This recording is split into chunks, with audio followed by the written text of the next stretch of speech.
Hi guys, আমি recently চলে গিয়েছিলাম সুলা ওয়াইনে, যেটা অবস্থিত মহারাষ্ট্রের নাসিকে, যেটা নাসিক বাস স্টপ থেকে 30 মিনিট বাই কার। আর এখানকার এন্ট্রি ফি ছিল 1000 রুপিস পার পারসন, মানে স্যাটারডে সানডেতে গেলে 1000 রুপিস।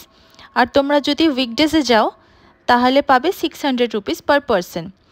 এখানে এন্ট্রি করে অনেক রকম অ্যাক্টিভিটি তোমরা করতে পারবে। আর এখানে ওয়াইন শপ আছে, যেখান থেকে তোমরা কাউকে ওয়াইন গিফটও করতে পারবে কিনে। এখানে অনেক কিউট সেলফি স্পটস পাবে।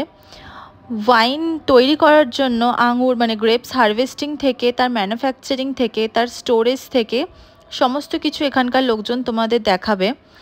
আর 6 রকমের ওয়াইন টেস্টিং করতে পারবে, যেটা পেয়ে যাবে অনলি 700 পার পারসনে। এছাড়া পেয়ে যাবে অনেক রকমের ইটালিয়ান, আমেরিকান বিভিন্ন ধরনের খাবার, যেটা তোমরা এখানে টেস্ট করতে পারবে। তাই নাসিক গেলে অবশ্যই সুলা ওয়াইনে আসবে।